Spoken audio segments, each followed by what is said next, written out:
Bonjour Éclaireur pour vérité, bonjour à tous mes condisciples de la digne classe Éclaireur pour vérité. Mon édito aujourd'hui a pour titre « Trop c'est trop ». Il existe en Côte d'Ivoire des personnes ayant gravement enfreint les lois. Ces personnes ont en principe leur place dans une prison. Mais malheureusement, l'on ne sait au nom de quelle magnanimité ces dernières jouissent d'une douce liberté avec en plus une somme mensuelle qui leur assure une vie de pacha. Prenons l'exemple de Laurent Gbagbo, le plus improductif de tous les chefs d'État que notre pays ait connu. Son refus de reconnaître son échec aux élections présidentielles nous a valu des troubles sociaux ayant entraîné des milliers de morts. Il vit aujourd'hui au crochet de la société avec pour seul désir de revoir se reproduire l'innommable. Il ose appeler à la guerre, à la bagarre. Savez-vous pourquoi? C'est parce qu'il s'ignore. Il fait dans du déni. Il croit avoir lavé son nom ainsi que ses mains du sang de tous les Ivoiriens et même des non-Ivoiriens tombés à cause de son incapacité à gérer un pays tel que la Côte d'Ivoire. Une seule chose pourrait lui rappeler ses mains pleines de sang. Je vais vous le dire et vous me direz si j'ai tort ou si j'ai raison. Cette chose s'appelle un bracelet électronique. Avec ce bijou autour de la cheville, Laurent Gbagbo se souviendrait de son passé de tueur et son présent de bandit sanguinaire. Nous, les élèves de la classe Éclaireur pour vérité, sommes prêts à lui offrir ce joyau électronique en guise de trophée pour le démon qu'il a été et qu'il est demeuré. Nous attendons un OK des autorités ivoiriennes pour le lui passer à la cheville de gré ou de force, juste pour qu'il n'oublie pas son espèce, l'espèce à vomir qu'il est. Trop, c'est trop. Merci et à bientôt. Merci infiniment, Mère Blanc. Merci encore pour cette belle thématique qu'elle vient de réveiller. Et ça pose la place de la justice en Côte d'Ivoire. C'est vrai que les autorités, après plusieurs années d'hésitation, essaient de faire des efforts. Mais ce n'est pas suffisant. Parce que le temps qu'on a pris à hésiter, c'est ce temps-là qui a permis aux criminels de prendre confiance. Et les criminels ont tellement pris confiance que pour finir, c'est eux qui viennent nous questionner, qui viennent questionner la société ivoirienne. Pourquoi j'ai été condamné à 20 ans de prison, mais je suis en train de flâner le long des rues? C'est totalement normal. Parce qu'une terre où l'on n'hésite à appliquer la justice, c'est l'injustice qui devient donc la norme, la morale. C'est totalement normal qu'un criminel au main taché de sang comme Laurent Gbagbo, c'est totalement normal qu'il nous pose la question de savoir pourquoi lui ne peut pas continuer à persister dans le crime.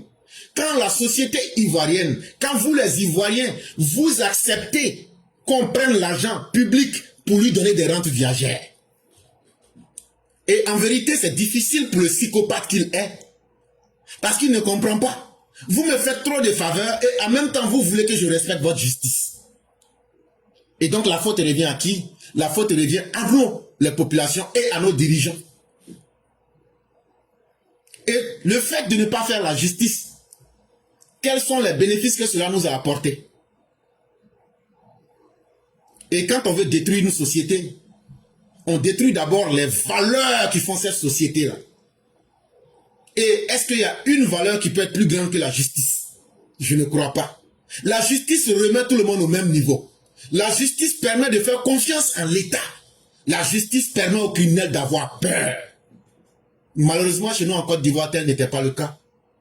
Même si notre justice commence à se réveiller, nous trouvons que les criminels, on leur a fait tellement d'espace qu'aujourd'hui, c'est eux qui sont à questionner la justice pour dire, mais pourquoi vous voulez fonctionner différemment? Alors que vous nous avez déjà habitués à quelque chose qui était trop intéressant. Mère Blanc, vous avez dit un bracelet autour de la patte. Mais moi, je dirais que pour que ce criminel inconscient, ce criminel pervers qu'est Laurent Gbagbo, pour qu'il soit marqué psychologiquement, il faut lui mettre ce bracelet-là au cou. Ça ne sera pas au pied. On va lui coller un gros quelque chose sur le cou. Et ça sera visible de tout le monde. Et quand c'est comme ça, le poids de ce bracelet électronique au cou va lui donner l'impression de comprendre que c'est terminé pour lui. Mais, comme je l'ai dit, partout où on a favorisé l'injustice, on favorise aussi les plus grandes haines. Et aujourd'hui, la haine que nous avons, nous n'avons même plus besoin d'en parler. Si aujourd'hui nous avons l'occasion de nous venger, et nous prions Dieu pour que cette occasion-là arrive, que les criminels, leurs enfants, leurs proches, sachent que la roue de l'histoire tournera, mais ça sera très dangereux pour eux. Parce que on ne va pas faire dans la dentelle avec eux. On ne fera pas dans l'amusement avec eux. On va, eux et leurs familles, les exterminer pour une bonne fois. Et dire, voilà ce que vous avez fait aux familles des autres. Et ça, ce n'est plus un secret. C'est même un secret de polichinelle. Tout le monde le sait aujourd'hui.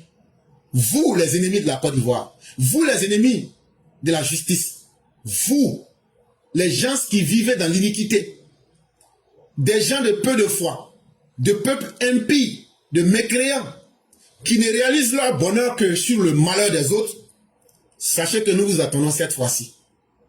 Et cette fois-ci là, c'est vous qui allez payer le prix le plus lourd. Faites-nous confiance. Je peux vous garantir que la Côte d'Ivoire continuera d'être en paix. Gare à tous ceux qui pensent qu'ils peuvent déstabiliser notre pays. Gare aux prétentieux déstabilisateurs. Je serai très ferme. Je serai une grande fermeté. Je ne veux pas que la tranquillité de nos Ivoiriens soit perturbée par qui que ce soit. Vous voulez que vous sachiez mon engagement. Oui. Donc, mesdames et messieurs, ce discours n'est pas nouveau, mais il est d'actualité. Parce que quand on regarde aujourd'hui les envies de ceux qui veulent voir la Côte d'Ivoire déstabilisée, on comprend facilement que c'est un discours qui est encore d'actualité parce que certains Ivoiriens se proclamant d'une certaine opposition, leur vœu le plus cher, c'est de voir aujourd'hui le pays en ruine, en feu et en larmes. Et donc, il est important de signaler à ces personnes que ce message qui date de quelques années,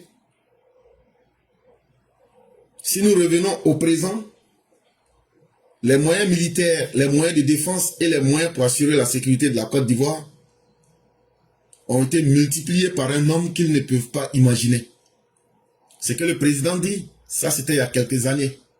Si déjà la volonté de protéger la Côte d'Ivoire était là, je leur dis qu'aujourd'hui en 2025, cette volonté-là s'est multipliée au minimum par 100.